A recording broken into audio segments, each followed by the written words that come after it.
Bien, hermanos, continuamos con nuestro estudio en el libro de Éxodo. Y los versículos que vamos a analizar el día de hoy son Éxodo 6, versículo 28 al 30 y los primeros 7 versículos del capítulo 7. Éxodo 6, versículo 28 hasta el capítulo 7, versículo 7. Dice la palabra del Señor así: Cuando Jehová habló a Moisés en la tierra de Egipto, entonces Jehová habló a Moisés diciendo: Yo soy Jehová, di a Faraón, rey de Egipto, todas las cosas que yo te digo a ti. Y Moisés respondió delante de Jehová: He aquí, yo soy torpe de labios, ¿cómo pues me ha de oír Faraón? Jehová dijo a Moisés: Mira, yo te he constituido Dios para Faraón, y tu hermano Aarón será tu profeta. Tú dirás todas las cosas que yo te mande, y Aarón tu hermano hablará a Faraón, para que deje ir de su tierra a los hijos de Israel. Y yo endureceré el corazón de Faraón, y multiplicaré en la tierra de Egipto mis señales y mis maravillas. Y Faraón no os oirá, mas yo pondré mi mano sobre Egipto, y sacaré a mis ejércitos, mi pueblo, los hijos de Israel, de la tierra de Egipto con grandes juicios. Y sabrán los egipcios que yo soy Jehová, cuando extienda mi mano sobre Egipto y saque a los hijos de Israel de en medio de ellos. E hizo Moisés y Aarón como Jehová les mandó, así lo hicieron. Era Moisés de edad de 80 años y Aarón de edad de 83 cuando hablaron a Faraón. Padre amado, tu palabra, Señor, es perfecta, y aunque nuestra mente, Señor, finita, no pueda comprender a profundidad todas las verdades que en ella hay, Señor, tú has revelado para nosotros verdades en ella, Señor, y cada día nos vas permitiendo ver con mayor claridad por la obra del Espíritu Santo en nosotros. Así que damos gracias por esto, Señor, y damos gracias porque estamos seguros que el día de hoy también, Señor, de esta manera obrarás en nosotros por medio del mensaje que tú tienes, Señor, para nuestros corazones. Damos gracias, Señor, porque si estamos atentos, si estamos completamente, Señor, entregados a escuchar tu mensaje y a ponerlo por obra, seremos santificados, Señor, y seremos luz en medio de la tierra. Damos gracias, Señor, por esto, y te pedimos que quites cualquier distracción que haya en nosotros, para que podamos, Señor, no perder lo que tú hablas a nosotros hoy. En el nombre de Jesús te lo pedimos. Amén y amén. Bien, hermanos, seguimos viendo entonces este libro de Éxodo y vemos que esto todo se ha desarrollado o ha ido avanzando en un contexto de esclavitud, en un contexto de servidumbre, en un contexto de clamor también. Y Dios ha descendido para liberar al pueblo y lo hará de una manera especial. ¿De qué manera Él libera al pueblo? Manifestándose al pueblo y a los hombres como quien Él es. Se manifiesta como quien Él es. Acá tenemos una liberación física, pero la mayor manifestación es cuando Jesús viene para dar su vida por la liberación de los hijos de Dios, manifestándose como superior a Moisés como libertador. Hablábamos en estos días de cómo los fariseos habían visto a Jesús como un hombre que se quería hacer Dios, pero ellos no pudieron ver que era totalmente lo contrario, Dios haciéndose hombre, Dios viniendo a la tierra, Dios con nosotros, morando entre nosotros, encarnado, hecho semejante a nosotros, y de esa manera cumplir la obra por la cual nosotros conocemos el amor que cantábamos esta mañana. Entrega su vida y soporta la ira de Dios, soporta de forma valiente, sin titubear, la ira de Dios por su esposa, la iglesia. Moisés, por el contrario, no es Dios haciéndose hombre, sino que es uno que es tomado de los hombres, es llamado de en medio de los hombres. Y en ese contexto vemos que los primeros versículos que nosotros leímos el día de hoy, el 28, el 29 y el 30, se está retomando nuevamente la historia que se venía hablando antes en el versículo 12 y 13.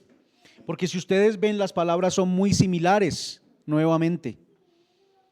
Son versículos para retomar lo que se venía relatando y que después vino ese paréntesis que vimos hace 8 días de la genealogía. Eso es un paréntesis allí, pero ahora la historia continúa, la cronología continúa. Y esa genealogía nos hablaba y nos mostraba a personas pecadoras, personas que no tenían nada especial, por lo cual fueron llamadas. Rubén, quien adulteró con una de las mujeres de su padre, Simeón y Leví, que actuaron como vengadores sin esperar el justo juicio de Dios, sino que obraron según el juicio de ellos. Es un registro de un linaje de familias de pecadores. No había nada extraordinario en ellos. Tenían algo diferente estos hombres a los egipcios, para que Dios pusiera sus ojos sobre ellos. Moisés era diferente de Faraón delante del estándar de santidad de Dios. No lo eran. Eran iguales delante de ese estándar de Dios. Eran pecadores. Entonces, ¿qué es lo extraordinario, lo sorprendente? Lo sorprendente es que aunque todos son iguales delante de Dios, Él hace distinción en los hombres. Y la señal de esa distinción no es del hombre. La señal es la sangre de Cristo. Él hace distinción, y aunque todos merecían el justo juicio de Dios, Él tiene misericordia para con su pueblo escogido. Y la razón, y es el título de nuestro mensaje para el día de hoy, es que Dios tiene misericordia y endurece conforme a su voluntad. Dios tiene misericordia y endurece conforme a su voluntad. Leíamos esta mañana Romanos 9, leyó nuestro hermano Andrés. Este tema no es nada sencillo, hermanos. Dentro de las cosas que nosotros como seres humanos temporales y finitos encontramos en la Escritura como difíciles de aceptar por nuestra incomprensión, se encuentra en este tema. Y la razón es porque nosotros quizás tenemos una idea de justicia diferente a la de Dios, o por la forma más bien como nosotros aplicamos justicia, la forma como nosotros ejercemos la justicia. Tenemos una idea de lo que es bueno y lo que no es, una idea de cómo debería actuar Dios según mi entendimiento. Antes de pensar cómo debo actuar yo según Dios, antes de pensar cómo debo actuar yo según el Eterno, estoy pensando es cómo debería actuar Dios, y entonces decimos, creo que Dios está siendo injusto cuando abordamos este tema. Dios se manifiesta y lo ha hecho a los patriarcas como un Dios omnipotente. A Moisés se manifestó por su nombre, yo soy. Es Él quien se ha acercado al hombre, porque el hombre no podía conocer a Dios. No tenemos lo necesario para ir a Él. No podemos. Desde pequeños a nosotros se nos enseña que todo lo podemos, ¿no es cierto?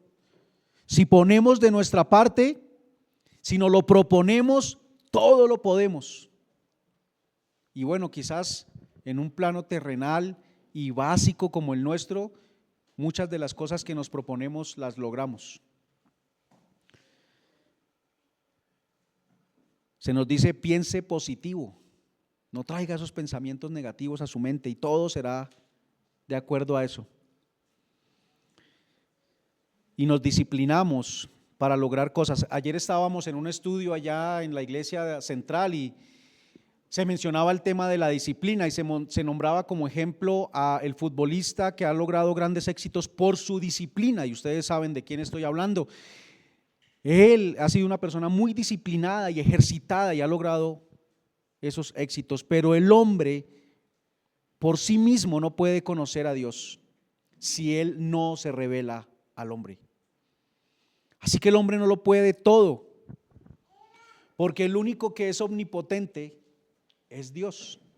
O sea que cuando le decimos a nuestros hijos que ellos todo lo pueden, les estamos engañando, porque el único que puede todo es Dios. Él es omnipotente. Nosotros no lo somos.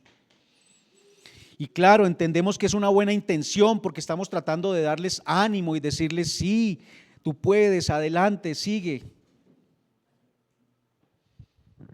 Pero con respecto al conocimiento de Dios y al sujetarse a su voluntad, oír su voz, creerle, no podemos. Nosotros no podemos. Él tiene que actuar en nosotros. Así que Dios tiene misericordia de quien Él quiere, porque si nosotros no podemos, como leíamos en Romanos, no depende del que quiere y el que corre, sino de Dios. Y al que Él quiere, Él endurece. Y es que esos versículos de Romanos 9 precisamente está hablando sobre cómo Él endureció a Faraón, cómo Él puso a Faraón en esa posición para mostrar su poder y que su nombre fuera anunciado por toda la tierra. O sea, Dios tiene misericordia o endurece conforme a su perfecta voluntad, porque no es una voluntad caprichosa, no es de acuerdo a su voluntad caprichosa, es de acuerdo a su perfecta voluntad. Y en el primer punto veremos entonces los vasos de misericordia. Primer punto, vasos de misericordia. Solamente tendremos dos. El siguiente pues será los vasos de ira. Vasos de misericordia. En estos pasajes veremos cómo Él tiene unos vasos sobre los cuales derramará misericordia y otros vasos sobre los cuales derramará su justo juicio. En el versículo 30, el Señor dice lo siguiente: y Moisés respondió delante de Jehová: he aquí, yo soy torpe de labios, ¿cómo pues me ha de oír Faraón? Y es la repetición de lo que había dicho en el versículo 12. Teníamos ese paréntesis del registro genealógico, pero retoma la idea, y Dios hablándole a Moisés, y Moisés diciendo: Faraón no me va a oír porque yo soy torpe de labios. Hermanos, es esa vasija de barro, frágil, débil, delante de quien la hizo, delante de su creador, diciendo: yo no tengo lo necesario. Una de las cosas que deja registrada la genealogía es precisamente eso. Dios lo sabe. El hombre no tiene nada con lo cual pueda servir en el plan de Dios, y Dios lo sabe. Él no tiene que escucharlo de nosotros. Dios lo sabe, hermanos. A Moisés quizás él está diciendo: Faraón no me va a oír, pero lo cierto es que quizás ni en la casa lo escuchaban. Nosotros vemos a Gersón, que no había sido circuncidado, y él sabía que eso era un mandato de Dios.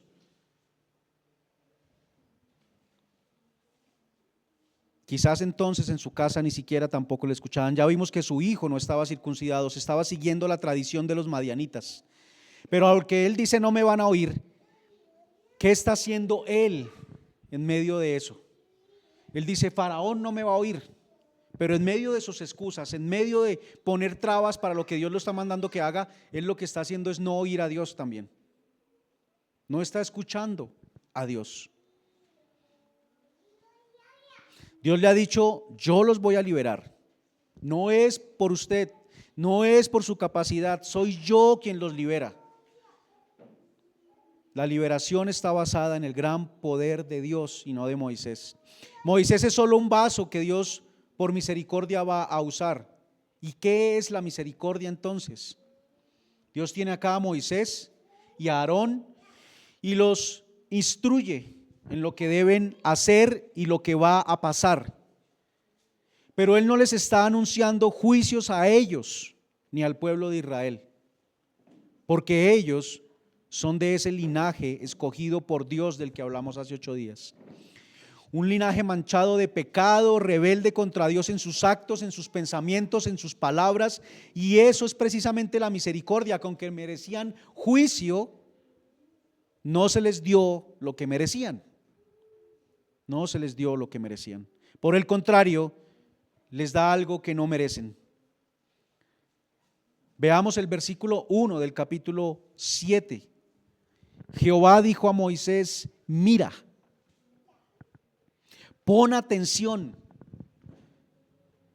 Mira lo que te voy a mostrar. Hace un énfasis en lo que él le va a decir. Yo te he constituido Dios para Faraón y tu hermano Aarón será tu profeta. ¿Qué quiere decir Dios con esto? Moisés dijo, Faraón no me va a oír. ¿Quién soy yo para que me acerque a hablarle al Dios hombre? Porque eso era Faraón en ese momento. Él era un Dios. Dios lo ha enviado a hablar con alguien que se cree Dios y debe estar a la par de él, debe estar al mismo nivel. Faraón no va a escuchar sino a alguien que muestre estar a su nivel. Los egipcios, al Dios que veían y oían era a Faraón, era adorado como Dios.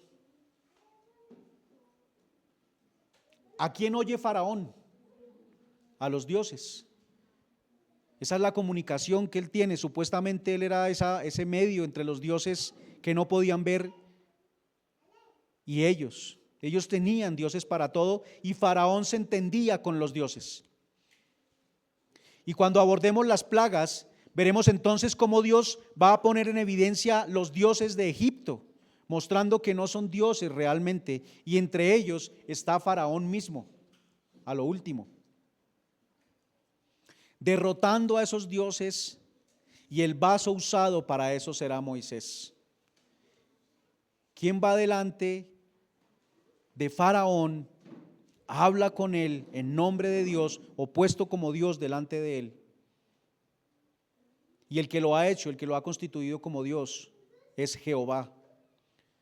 Y lo hace para que él pueda estar entonces al nivel de Faraón. Y eso no dependía de la habilidad de Moisés, porque solo el poder de Dios haría que Moisés fuera visto con poder. Hacerlo o constituirlo como Dios es que Dios le dio poder para hacer todas estas cosas que él hizo. Constituirlo como Dios es que le da toda esa habilidad que él tuvo para hacer las cosas que hizo allí. Dios puede usar personas, hermanos, con mucha habilidad y entrenamiento, claro que lo puede hacer, pero también puede usar personas sin mucha habilidad, y eso habla de esa misericordia de Dios. Misericordia que es solamente para los vasos de misericordia.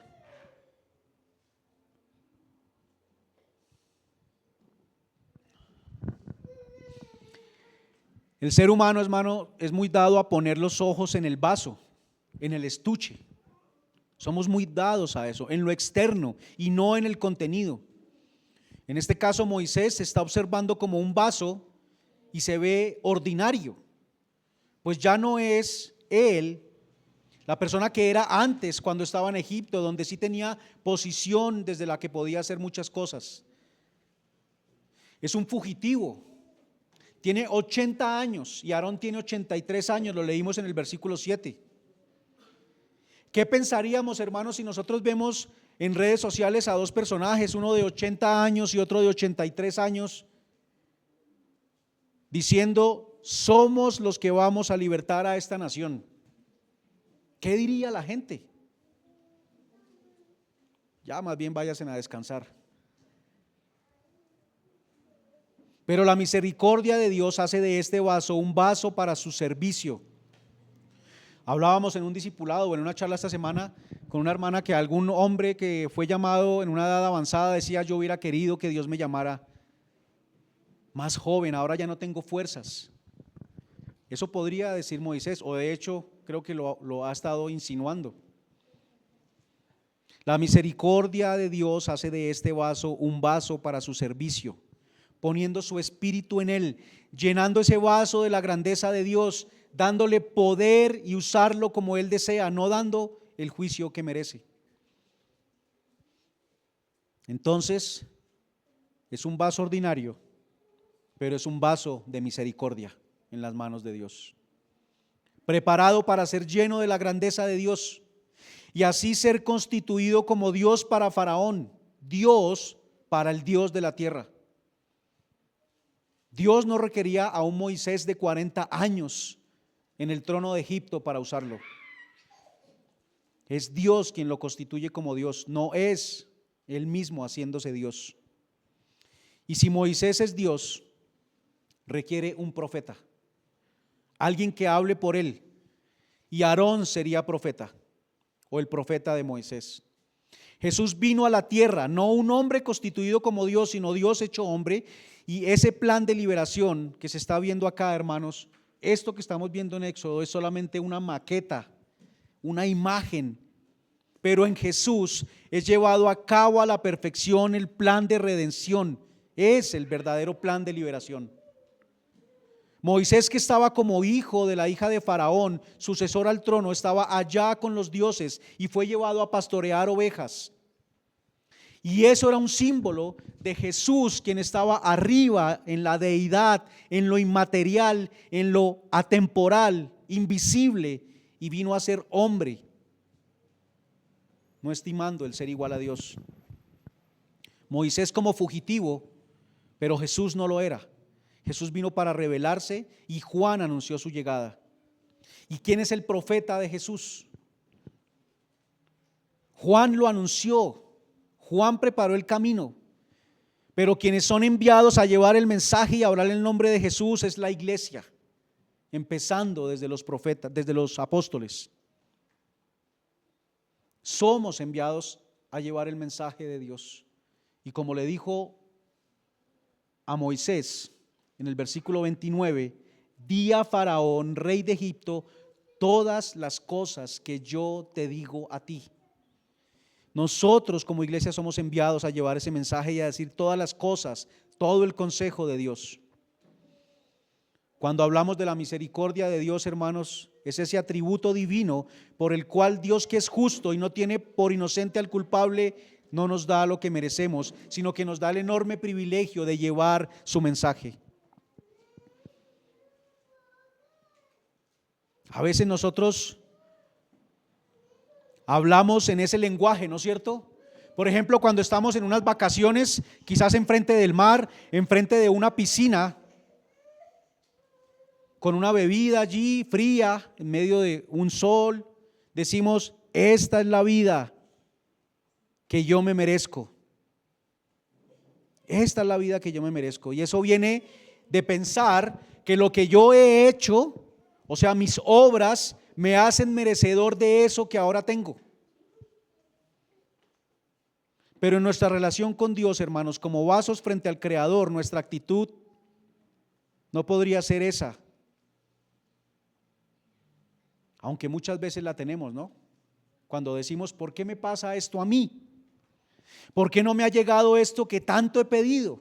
Y eso es decirle a Dios, me ha pasado algo que yo no merecía. O no me has dado lo que merezco. Mis obras son estas. Mira, creo que no has visto bien todo lo que yo he hecho.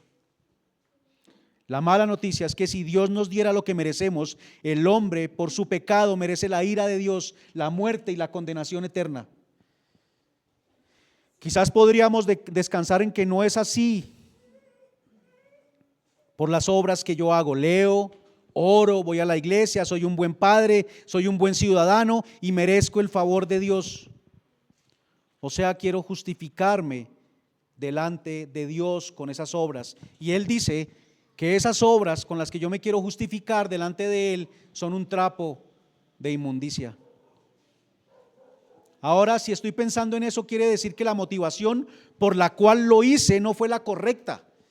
Si yo estoy pensando que ahora Dios debe hacer algo por mí y por todo lo que yo estoy haciendo, muestra que en definitiva la motivación mía no era la correcta. No era el glorificarlo a Él y adorarlo a Él, sino buscar un favor de Él. No se hizo para Dios, sino para nosotros mismos. Hermanos, ¿qué clamó el ciego Bartimeo al saber que era Jesús quien pasaba por allí? Jesús, Hijo de David, ten misericordia de mí. Misericordia es, Señor, no me pagues según mis obras. Ten misericordia de mí porque nuestras obras muestran lo que hay en nuestro corazón. Envidia, resentimiento, soberbia, hay maldad allí. Corazones que deben ser lavados por la palabra de Dios. Dios está usando a Moisés y a Aarón porque son de esos de los que el Señor dijo: tendré misericordia de quien yo tenga misericordia. Moisés y Aarón no eran mejor que Faraón, pero Dios tuvo misericordia de ellos. Nosotros no somos mejores que los de afuera.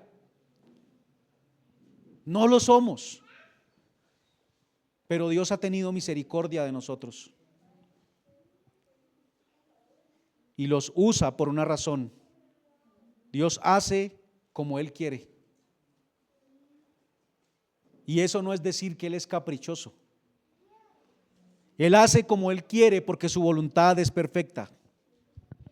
Moisés y Aarón pertenecían a un registro de un linaje pecador, pero escogido por Dios. Y ese registro, hermanos, se encuentra en el libro de la vida. Dios tendrá misericordia de aquellos que Él escribió en este libro desde la eternidad. Amén. Y gracias, Dios, por eso. Y su nombre, hermano, el de cada uno de ustedes y el mío están escritos allí. No porque hayamos hecho algo para que nos escribieran, sino por la misericordia de Dios. Ese listado es el listado de los vasos de misericordia. Y Dios no faltará a su plan. Porque la palabra de Él no tiene falla, no tiene, se me olvidó la palabra, hay una que es inerrancia y la otra ¿cuál es? Infabilidad, no falla. Y Él ha dicho que ese plan se ejecutará y así será. Si nosotros, hermanos, no tengamos nada extraordinario, Dios hará una obra con cada vaso de misericordia. Entonces, Moisés como Dios para Faraón debe hacer algo. Y lo primero que tiene que hacer es dejarse de mirar a Él y oír las palabras de Dios que le está diciendo: yo, el único Dios vivo y verdadero, te constituyo Dios para Faraón. Yo soy el que lo hago. Cree en mí. Dile a Faraón, aunque él no irá, pero soy yo el que ejecutará la obra. Así que lo que debemos hacer es creerle a Dios. Si Él ha dicho ve y da el mensaje, eso es lo que debemos hacer y no dudar que todo lo que sucede, hermano, estará obrando para que Él se manifieste a los hombres como un Dios grande y poderoso, pero para su pueblo como un Dios misericordioso. Creámosle, hermanos, porque 5 panes y 2 peces en sus manos son suficientes para alimentar una multitud. En el versículo 6 dice allá: e hizo Moisés y Aarón como Jehová les mandó, así lo hicieron. Hizo Moisés y Aarón como Jehová les mandó. Si hemos creído, obedecemos. El miércoles hablábamos acerca de la obediencia. La obediencia no es una opción. Debemos obedecer, pero la pregunta es: ¿qué es obedecer? Obedecer es vivir bajo los principios de Dios, hermanos. Acá, para ellos, obedecer no es solamente ir y hablar. Obedecer es hacerlo porque su confianza está en Dios. Es el principio que Él está mostrando allí. Usted va a hablar con Faraón porque su confianza ahora ha sido puesta en mí y cree lo que yo le he dicho. No es solamente la acción de ir y hablar, no sé si me explico. Lo voy a decir de otra forma. Hay un mandato que dice: no matarás. ¿Quién ha obedecido ese mandato? Podríamos levantar la mano todos porque decimos: yo no he matado a nadie. Pero si vamos al espíritu del mandato, nos damos cuenta de que ninguno de nosotros lo ha obedecido. Porque el mandato no es no matarás, el que él estaba diciendo es: amarás a tu prójimo y por lo tanto no le harás ningún daño. Por eso él dice después que cualquiera que insulte a su hermano será culpable también como el otro. Decir solamente yo no he matado es quedarme en la letra, y eso no es obedecer. La obediencia, hermanos, es no es para mirar si se hace o no, la obediencia es necesaria delante del Señor cuando hemos creído. Cuando Dios viene y hace esto, Él lo que dice es: yo no voy a quitar la ley está ahí, es perfecta y es santa, pero la ley no es solamente eso que ustedes han visto, la ley es mucho más grande que eso. Y el nivel en el que Él puso la obediencia es mucho más alto de lo que los fariseos estaban pensando que estaban haciendo. Eso es obedecer, hermanos, regirnos por los principios que está hablando la ley. Eso fue lo que dijo el Señor a los fariseos: ustedes creen que obedecen, pero no lo están haciendo y no pueden. Por eso yo he venido. Me necesitan, porque yo sí voy a cumplir la ley. O sea, Él no rebajó ni quitó la ley. Él dijo que Él era quien realmente la iba a obedecer y puso esa vara mucho más alta. Hermanos, el Espíritu mora en nosotros y su amor fue derramado en nosotros, y ese amor se perfecciona en nosotros al conocerle y nos lleva a cumplir con los principios de la ley. Un hombre de Dios oye su voz y se conduce conforme, o procura conducirse conforme a esos principios en todo campo, en el trabajo, en la familia, en su vida social, no llevados por el orgullo, por la ira, por el odio, por el rencor, por la angustia o por el oportunismo. Hablarle a Faraón. ¿Y qué debía hablarle? En el versículo 2 él dice: tú dirás todas las cosas que yo te mandé, y Aarón tu hermano hablará a Faraón. Hablar todas las cosas que yo te mandé. Moisés debía hablar con Faraón, pero no lo que él quería. No debía ir argumentando para convencerles, ni siquiera debía entrar en negociaciones con Faraón, ni en discusiones. Debía llevar el mensaje tal cual como Dios se lo dio. Así que llevemos ese mensaje y no creamos que lo llevamos porque somos mejores que los demás o porque Dios vio algo en mí. No, no somos mejores que aquellos a quienes les hablamos. Solo podemos llevar ese mensaje porque Dios ha tenido misericordia de nosotros. Faraón lo oirá, pero no atenderá a su mensaje. No haría caso a lo que Moisés estaba demandando. No recibiría el mensaje, solamente oiría, pero no atendería ese mensaje. Él ya había dicho anteriormente que esas palabras eran palabras mentirosas. Vamos a pasar a nuestro segundo punto, y son los vasos de ira.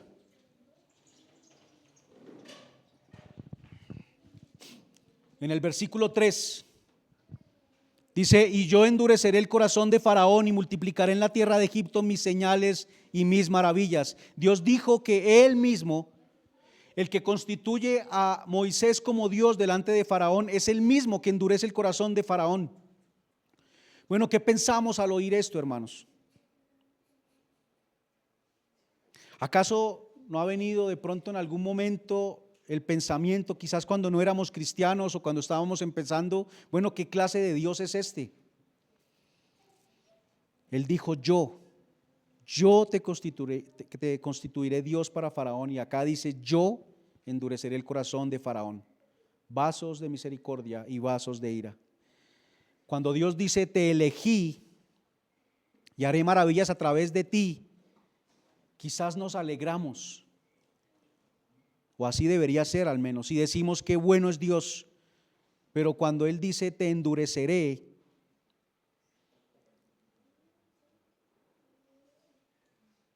el sentimiento ya no es el mismo.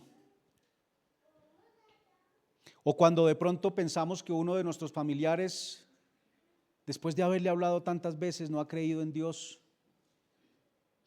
y decimos, y ya empezamos a mirar con recelo este tema, porque empezamos a pensar que su corazón ha sido endurecido por Dios. Si Él, hermanos, ahora, ¿qué es esto de que Él endureció el corazón? ¿Acaso el hombre nace con un corazón suave, blando, bueno? No, nacemos con un corazón duro. Pero cuando Dios dice que Él lo endureció, es que Él, pudiendo transformar un corazón de piedra por uno de carne, no lo hace, Es Él y no escapa a la voluntad de Él. Es Él quien determinó endurecer el corazón de Faraón o dejarlo en su dureza. Dios opera dejando al hombre con su corazón de piedra si es la voluntad de Él. Porque nacemos con un corazón de piedra, endurecido por nuestra naturaleza pecaminosa. Ahora lo que hace Dios es que permite que esa persona manifieste la dureza de su corazón, y por eso son las acciones que nacen de allá, de ese corazón endurecido. Eso sucede de diferentes maneras, hermanos. Unos pecados que muestran la dureza del corazón y que son escandalosos.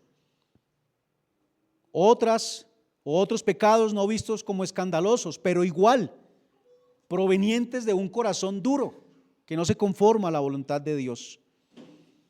Deja que ese hombre ponga en evidencia su dureza. ¿Qué dice Jesús ante la pregunta: ¿es lícito dar carta de divorcio? ¿Qué dijo él? Para nuestra sociedad, hoy en día, el tema del divorcio no es grave. Es ligero, además se dice, no nos entendimos y decidimos mejor no seguir dándonos látigo, estando juntos en medio de esa relación. Carta de divorcio. Pero el Señor dice que ese tema es por la dureza de nuestro corazón. Esa dureza se manifiesta en acciones que muestran lo que hay en nuestro corazón, hermanos. Muestra la dureza. O sea, el orgullo me lleva a mí a decidir de acuerdo a ese orgullo. Ahora, el problema es lo que yo hago. Sería la pregunta. ¿El problema es lo que hago?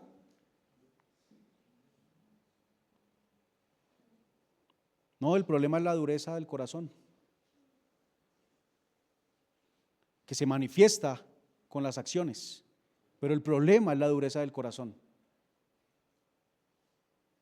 Aquí la acción es que Faraón no deja ir al pueblo. Pero ¿cuál es el problema?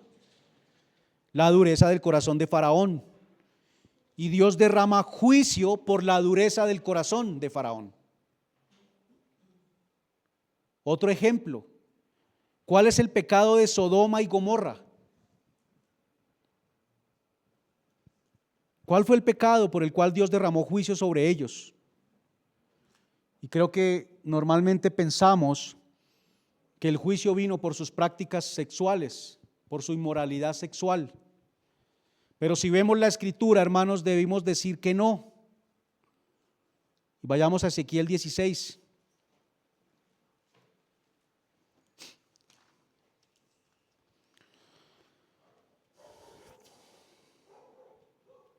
Versículo 46.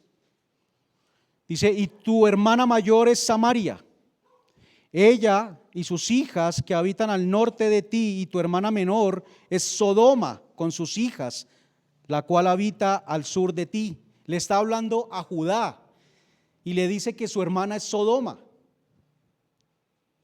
¿Qué le dice en el versículo 47? Ni aún anduviste en sus caminos, ni hiciste según sus abominaciones. Antes, como si eso fuera poco y muy poco, te corrompiste más que ellas en todos tus caminos. Le habla a Judá, hermanos. Te corrompiste más que ella en todos sus caminos. ¿Quién piensa que Judá está siendo señalada por inmoralidad sexual aquí? Judá no está siendo señalada por inmoralidad sexual, por temas de homosexualidad. Nadie lo piensa de esa forma. Pero ¿qué cosas mayores hicieron entonces? Versículo 48. Vivo yo, dice Jehová el Señor, que Sodoma tu hermana y sus hijas no han hecho como hiciste tú y tus hijas. Nuevamente les recalca eso, no hicieron lo mismo. Ustedes son peores, dice él. He aquí que esta fue la maldad de Sodoma tu hermana: soberbia, saciedad de pan y abundancia de ociosidad tuvieron ella y sus hijas, y no fortaleció la mano del afligido y el menesteroso. ¿Cuáles son los pecados de Sodoma entonces por los que vino juicio? Soberbia, saciedad de pan y ociosidad. Una mezcla tremenda. Soberbia es el pecado en el cual el hombre se pone en el lugar de Dios y hace sus propias reglas. No oye a Dios, no lo considera necesario, no le interesa oírle. Él cree que él puede dirigir su vida de acuerdo a su razonamiento.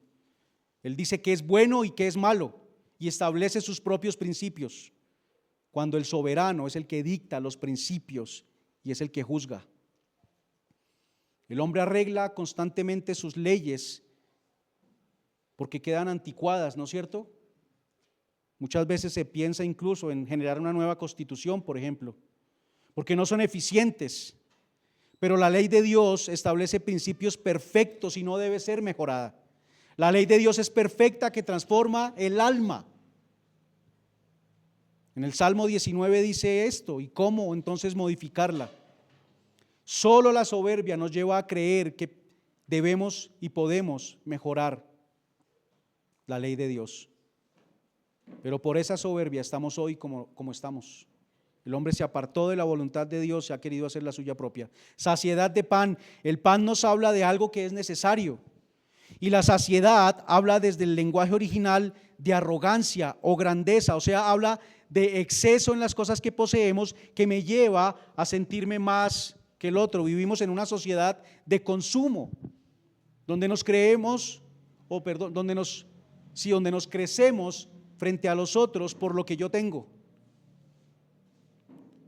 Y hoy en día vivimos desechando y comprando de forma desmedida, y compramos cosas que a veces ni usamos o solo se usan por un momento y ya nos aburren y quedan por ahí.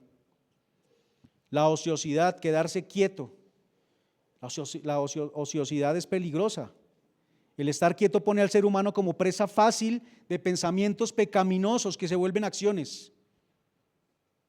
Y ahí dice en el versículo que leímos, abundancia de ociosidad. ¿Es lícito el descanso? Claro que sí. De hecho es una necesidad, pero en exceso es muy peligroso. Qué mezcla tan peligrosa, hermanos. Soberbia, codicia y pereza.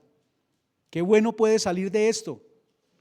Y vemos el resultado, versículo 50. Y se llenaron de soberbia e hicieron abominación delante de mí. Y cuando lo vi, las quité. Y Samaria no cometió ni la mitad de tus pecados, porque tú multiplicaste tus abominaciones más que ellas, y has justificado a tus hermanas con todas las abominaciones que tú hiciste. Allí está, hermanos. Se llenaron de soberbia dentro de sí, en su corazón. Y eso se manifestó ¿de qué manera? Actos impuros, incluso con estos ángeles que habían venido allí a la ciudad. Entonces la pregunta es, ¿la raíz del problema fueron los actos impuros? No. La raíz del problema estaba en su corazón, soberbio, codicioso y ocioso. Un corazón duro. La dureza del corazón. Un corazón que ya viene de fábrica así, que se manifiesta de diferentes formas en las cosas que nosotros hacemos.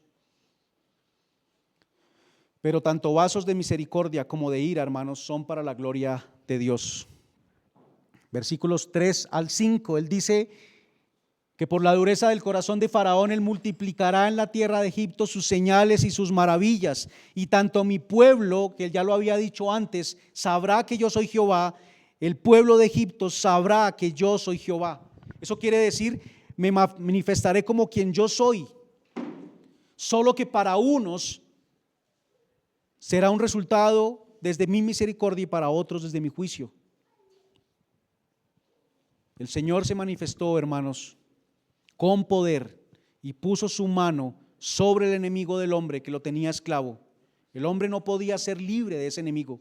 Cristo vino y murió en la cruz y puso su mano fuerte y poderosa sobre el enemigo de nosotros, la muerte, la carne, el mundo, que nos doblegaba, pero ahora Él ha vencido para nosotros. Abrió la puerta para que quienes somos de su pueblo vengamos a Él. Abrió la puerta para los vasos de misericordia. Y el Señor llama a esos vasos por su palabra y creen y los llama por su nombre. La deuda ya fue pagada en Cristo, hermanos, y fue por misericordia, porque no teníamos nada por lo cual nosotros mereciéramos que esa deuda fuera pagada. Pero quien no atiende al mensaje, en Romanos 2:5, dice lo siguiente. Romanos capítulo 2, versículo 5 dice: pero por tu dureza y por tu corazón no arrepentido, atesoras para ti mismo ira para el día de la ira y de la revelación del justo juicio de Dios. Vasos de misericordia y vasos de ira. No sé, pero para mí esto me lleva a pensar que deberíamos esforzarnos más en vivir una vida de agradecimiento a Él, postrados a Él y no a los deseos de mi carne. Puestos en pie, por favor, hermanos, para orar, dando gracias al Señor, porque si estamos acá y hemos creído, nosotros somos vasos de misericordia y la ira no será derramada sobre nosotros. Después de orar, hermanos, quien desee depositar su ofrenda o su diezmo, ya lo saben, lo podemos hacer allí en el alfolí. También es parte de la obediencia al Señor, y no solamente es el acto, sino el corazón con el que lo hacemos. Esa es la verdadera obediencia. Amado Dios, Padre eterno, Señor amado, el día de hoy, como congregación, Señor, hemos tomado la Santa Cena, ese mandato también que diste, Señor, para que lo hiciéramos como iglesia, como familia de Dios. Lo hemos hecho, Señor, conmemorando ese sacrificio por el cual tú nos has mostrado tu misericordia para con nosotros. Porque tú en tu perfecta voluntad, Señor, has hecho vasos de misericordia para tu gloria, pero también vasos de ira para la gloria tuya. Y nosotros, Señor, solo por la misericordia tuya hemos sido llamados al perdón, Señor, por medio del sacrificio de tu Hijo. Hemos sido llamados, Señor, a estar en esa lista de quienes ya la deuda fue pagada.